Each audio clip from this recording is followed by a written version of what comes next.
মিনাল জিন্নি ওয়াল ইনসি লাহুম কুলুবুন লা ইয়াফকাহুনা বিহা ওয়া লাহুম আ'য়ুনুন লা ইবসিরুনা বিহা ওয়া লাহুম আযানুন লা ইয়াসমাউনা বিহা।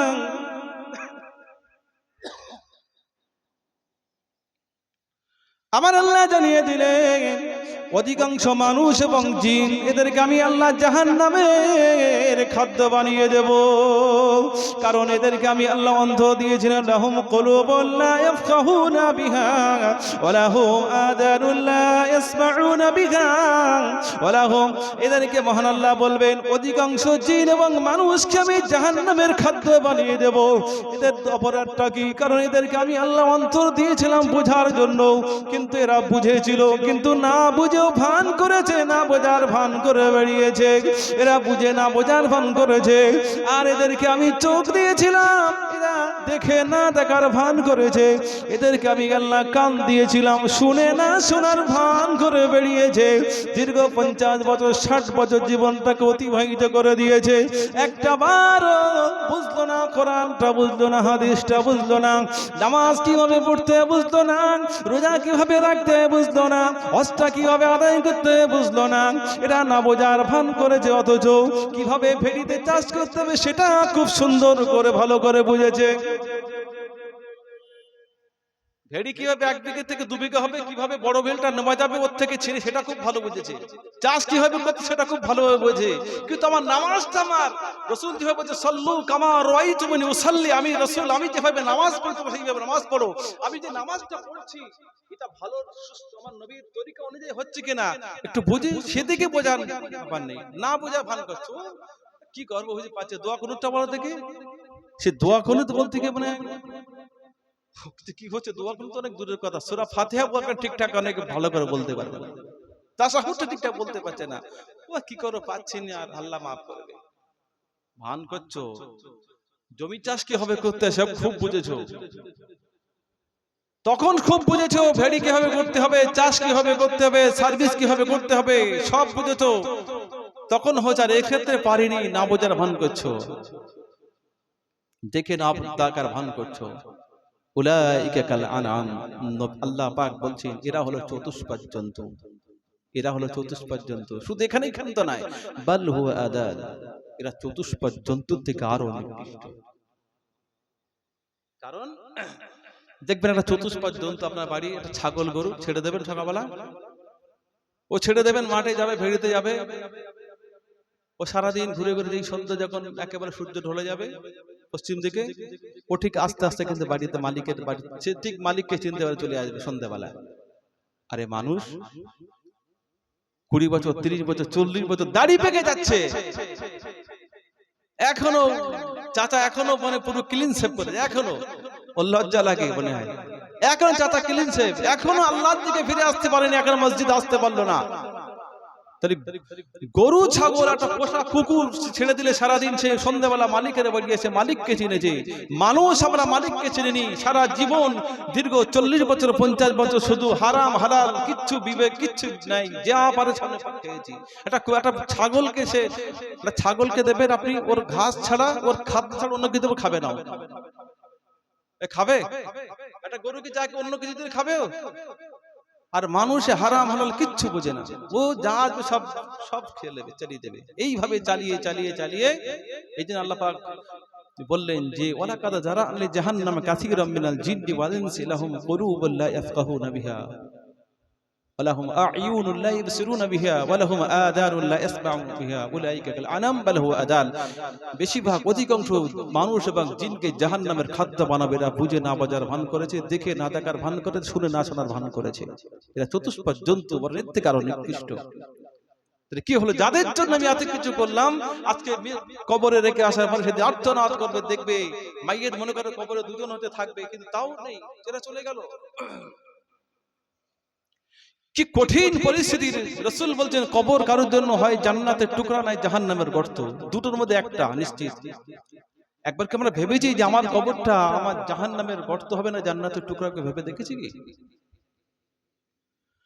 মুসলমান নওজওয়ানেরা, তরুণ জওয়ানেরা, ওই সময় মৃত ব্যক্তি কবর থেকে সেদিন আর্তনাদ করে বলবে, ও আমার বেটা বেটিরা, আজকে দিনে তোমরা আমাকে একাকী রেখে চলে গেলে কবরে, নিঃসঙ্গ কবরে, কোনো সঙ্গ নাই, এ কবরে কোনো আলো নাই, কোনো বাতাস নাই, কেউ নাই, অন্ধকারাচ্ছন্নময় কবরে আজকে রেখে দিলে ও আমার বেটা বেটিরা, সূর্যের প্রখর রোদের এই চৈত্র মাসে, বৈশাখ মাসে এত গরমে আমি থাকতে পারতাম না এসি ছাড়া, আমি এসির মধ্যে থাকতাম, আজকে দিনে এই গহীর কবরে রেখে চলে গেলে বেটা, একটা বারও আমার কথা মনে পড়লে না বেটা, শুনতে পাবে না তোমার কথা, তোমার কলিজার টুকরা সেদিন শুনতে পাবে না, আর চাচা প্রিয় আমি সেদিন কবর থেকে কাঁদতে থাকবো, আর্তনাদ করবো,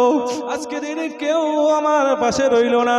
ও আমার ভাইজানেরা, এই পৃথিবীর জমিনে যদি কোনো মানুষ বিপদে পড়ে যায়, এই পৃথিবীর জমিনে মানুষ যদি কোনো কষ্টে পড়ে যায়, মুসিবতে পড়ে যায়, যখন তখন রাত 12টা 1টা 2টো, আপনার মুসিবতের সময় আপনার কত বন্ধু পাশে দাঁড়িয়ে যাবে যদি খবরটা পেয়ে যায়, আজকে দিন আমার বন্ধু মুসিবতে পড়ে গিয়েছেন, আপনার বন্ধু পাশে চলে আসবেন, আপনার ভাই পাশে দাঁড়িয়ে যাবে, আপনার সন্তান পাশে দাঁড়িয়ে যাবে, আপনার প্রতিবেশী পাশে দাঁড়িয়ে যাবে, কিন্তু আলামে বারজাখ কবরটা এমন একটা জায়গা, আল্লাহ নবী বললেন, ও আমার উম্মাতানিরা, তোমরা মওতের আগে বেশি বেশি বেশি বেশি কবরের আযাব থেকে বাঁচার জন্য মহান আল্লাহর কাছে দোয়া চাইবে, কারণ এই জায়গায় যদি তোমরা একবার ধরা পড়ে যাও, কবরে যদি আটকে পড়ে যাও, তোমাদের হাসর নাসরগুলো, তোমাদের আখিরাতগুলো সব ধ্বংস হয়ে যাবে, তোমরা আযাবে গ্রেফতার হয়ে যাবে, সে আযাব সহ্য করতে পারবো না।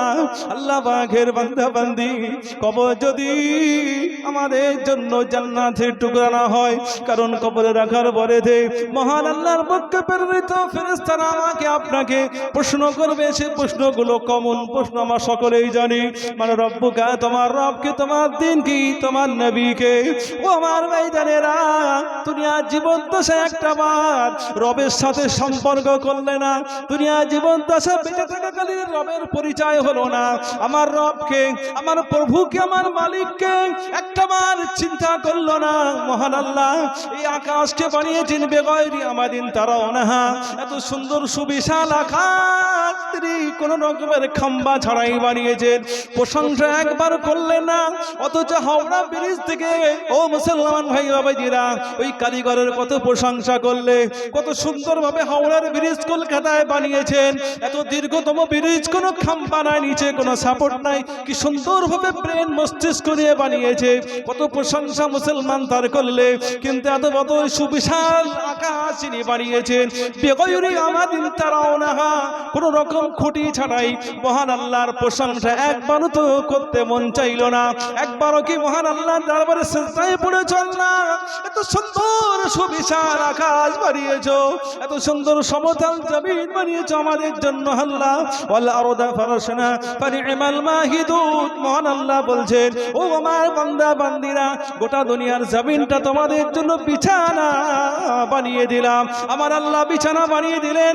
ও আমার ভাইজানেরা, ইতিহাস পড়ুন, খবর নিয়ে দেখুন, এই গোটা পৃথিবীর সমস্ত বেশিরভাগটা পানি, আর পানির উপরেই মাটি আছে, অতএব পানির উপরে মাটি যখন আল্লাহ পাক যখন জমিন বানালেন, জমিন টলমল টলমল করতে লাগলো, মহান আল্লাহ দেখলেন আমার বান্দাদের থাকতে অসুবিধা হবে, ফলে তিনি পাহাড়গুলো বানিয়ে দিলেন, বিশাল বিশাল পাহাড়গুলো বানিয়ে দিলেন, যে পাহাড় সম্পর্কে আমার আল্লাহ বললেন, ওয়াল জিবালা আওতাদান, এই পাহাড়গুলো আমি আল্লাহ বানিয়েছি সব পেরেক সমূহ করে, পেরেক হিসাবে, যাতে জমিনটা স্থির হয়ে যায়, আমার বান্দা বান্দির কোনো অসুবিধা না হয়। ও মুসলমান বাবাজিরা, যে আল্লাহ আমাদের জন্য কত রহমত করেছে, যে আল্লাহ আমাদের জন্য কত দয়া করেছেন, মহান আল্লাহ আমাদের জন্য সুন্দর বিছানা বানিয়ে দিয়েছে, একবারও কি মনে পড়লো না আমার আল্লাহ সম্পর্কে জানা? আজকে কবরে যদি ফেরেশতা জিজ্ঞাসা করবে তোমার রবকে, সেদিন কি পরিচয় তুমি দেবে? দুনিয়ায় থাকাকালীন যদি আমার রবের পরিচয় না ঘটে যায়, একবার রবের চিন্তা হলো না, কে এত সুন্দর করে বানালো, আসমান জমিন কিভাবে বানালো, সমুদ্রে যাই, আপনারা জানতো সমুদ্রে সুবিশাল সমুদ্রগুলো, সব কোরআন শরীফে সব আয়াতগুলো আছে, এত সুন্দর নক্ষত্র তারকা রাজাগুলো, এগুলো কি আমরা আল্লাহ পাক এমনি এমনি বানিয়েছে নাকি, খেলতামাশার জন্য নাকি?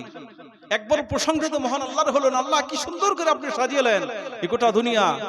কুল সিরু ফিল আরদি, তোমরা একবার আমার জমিনে ঘোরো আর দেখো কত সুন্দর করে তোমাদের জন্য বানিয়েছি। একদিকে পাহাড়, একদিকে সূর্য, একদিকে সমুদ্র, একদিকে সমতল, একদিকে মরুভূমি, একদিকে জঙ্গল, কি সুন্দর ভারসাম্য করে বানালেন মহান আল্লাহ। একবার সেই মনে পড়লো না মহান আল্লাহর একটা সিজদা করতে হবে, রবের ইবাদত করতে হবে? মহান আল্লাহ আমাদের চাইলে তো আমাদের বিকলঙ্গ করতে পারতো, মহান আল্লাহ আমাদের চাইলে আমাদেরকে ধ্বংস করে দিতে পারতো। কত সুযোগ আমাদের দিয়েছে, বিশেষ করে শেষ নবীর উম্মত। অন্যান্য নবীদের নিয়ম শরীয়তটা কত কঠিন ছিল জানেন আপনি?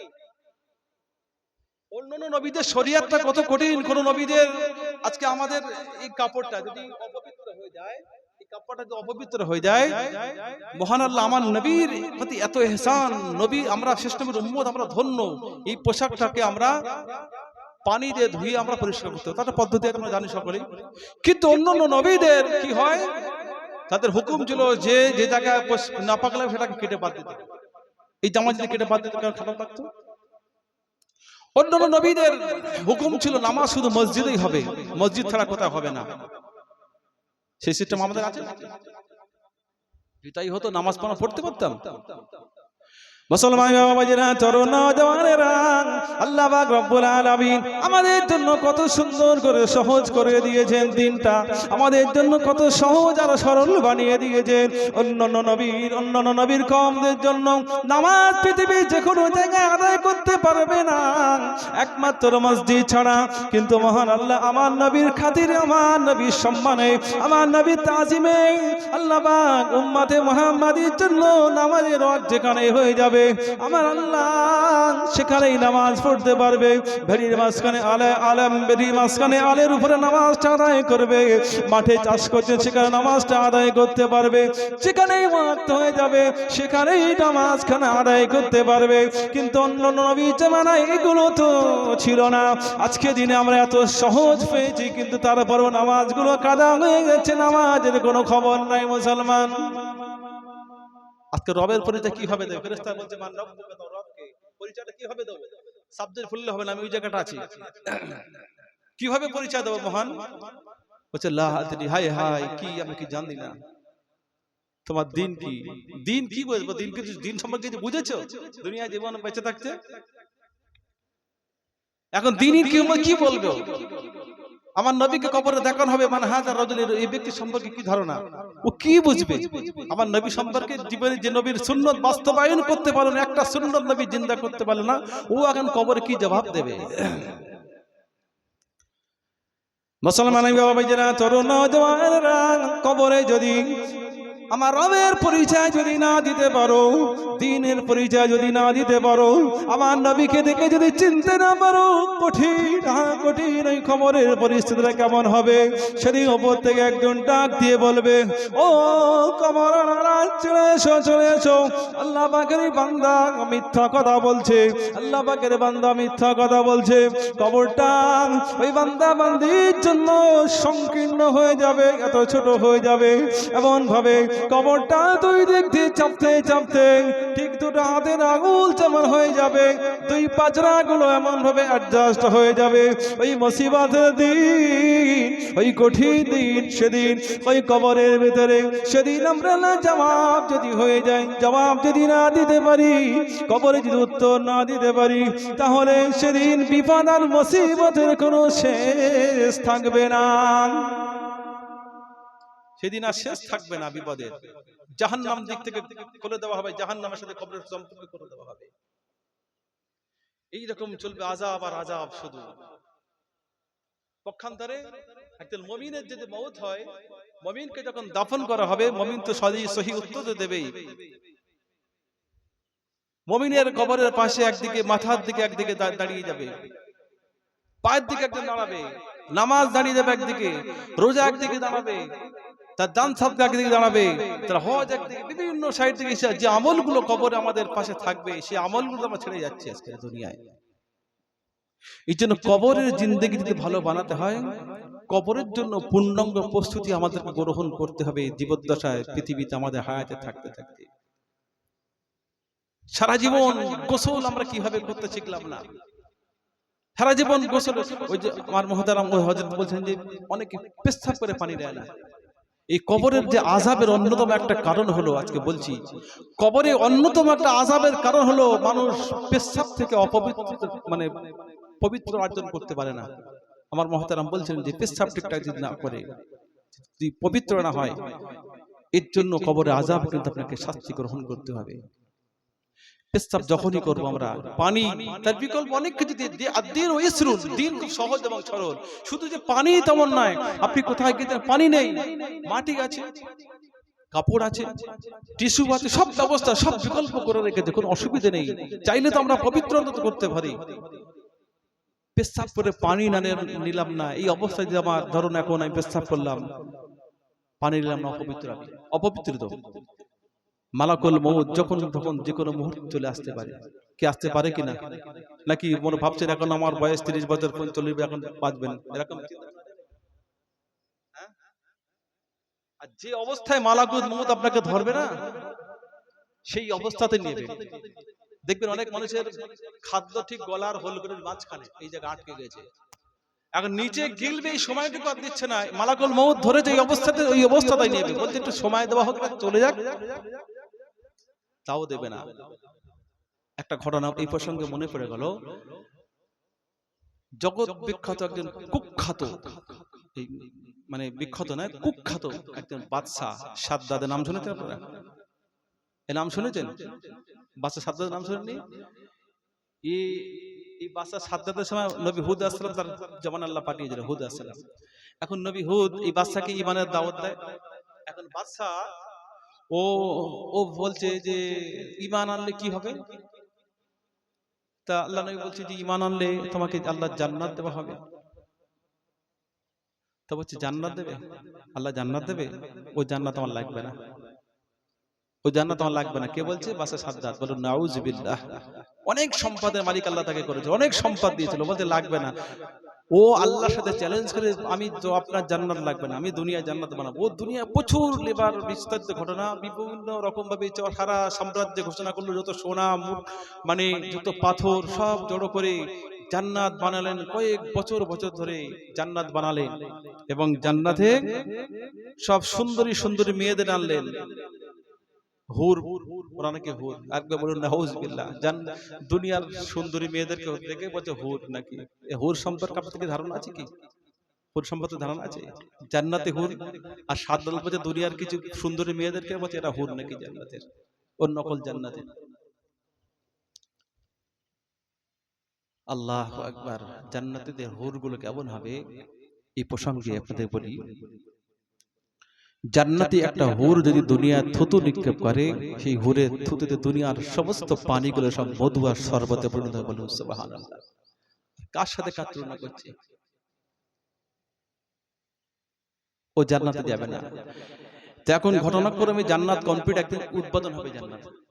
ও ঘোড়ার পিঠে আসছে, উদ্বোধন হবে, উদ্বোধন হবে, ঘোড়ার পিঠে আসে, বিভিন্ন সব ভিআইপিরা, গেস্টরা আসছে সব, এবারে জান্নাত উদ্বোধন হবে। মুসলমান বাবাজিরা, তরুণ নওজওয়ানেরা, বাদশা সাদ্দাত সেদিন তার দুনিয়া নকল জান্নাত উদ্বোধন করবে। ও চ্যালেঞ্জ করলো আল্লাহ পাকের জান্নাতে যাবে না, তাই দুনিয়া তার জান্নাত, তার নকল জান্নাত বানানো হয়ে গেল, কমপ্লিট হয়ে গেল। আজকে দিনে বিশাল সাম্রাজ্যের বাহিনী নিয়ে বাদশা সাদ্দাত চলে গেল। আজকে দিনে তার নকল জান্নাত উদ্বোধন হবে।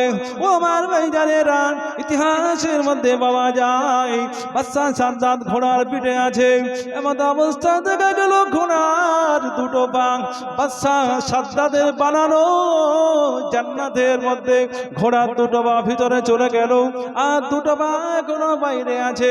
পিছনের দুটো পা এখনো জান্নাতের ভিতরে ঢুকতে পারল না। হঠাৎ করে কে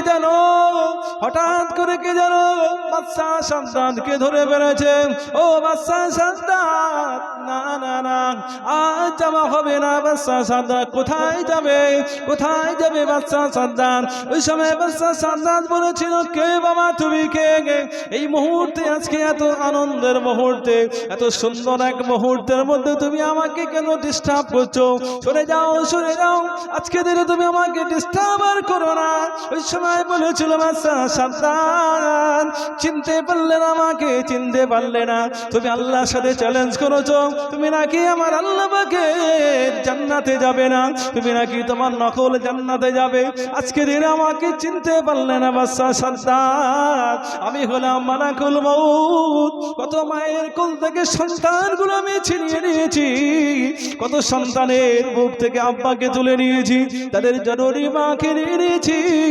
ও সাদ্দাত, আজকে দিনে এই মুহূর্তে তোমার জানটা কবজ করে নিয়ে তোমাকে আমি চিরতরের মতো জাহান্নামের টিকিট করে পাঠিয়ে দেবো।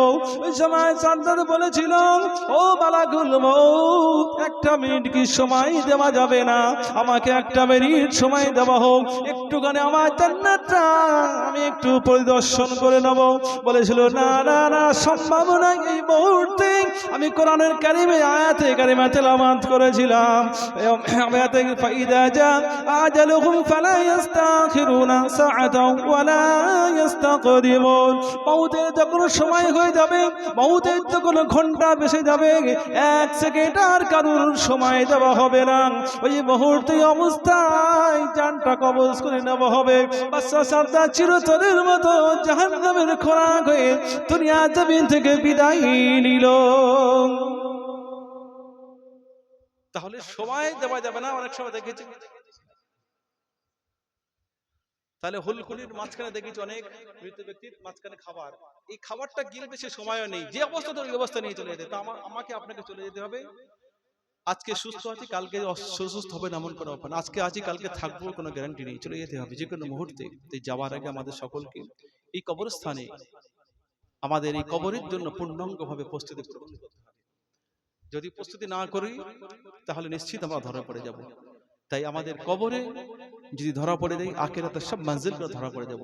তাই আখিরাতের এই প্রথম মঞ্জিল কবর, কবরে আমাদেরকে ছাড় পেতে গেলে আমাকে দুনিয়ায় আমার রবকে পরিচিত, রবের সাথে পরিচিত হতে হবে, নবীর সাথে পরিচয় হতে হবে, দ্বীনের সাথে সম্পর্ক রাখতে হবে, কোরআন হাদিস ইমাম সাহেব হাফেজের সাথে সম্পর্ক রাখতে হবে, কিছু আমল জিন্দেগি বানাতে হবে, আল্লাহ পাকের ফরজ ইবাদত বিধানগুলো আদায় করতে হবে। আল্লাহ আমাদের সকলকে সেই তৌফিক দান করুক। আল্লাহ যতদিন হায়াতে রাখে, বাঁচিয়ে রাখেন, ঈমান, আমল, সম্মান, ইজ্জতের সাথে আল্লাহ পাক বাঁচিয়ে রাখুন। আল্লাহ আমাদের সকলকে বলা এবং শোনার চাইতে বেশি বেশি আমল করার তৌফিক দান করুক। ওয়া আখিরু দাওয়ানা আনিল হামদুলিল্লাহি রাব্বিল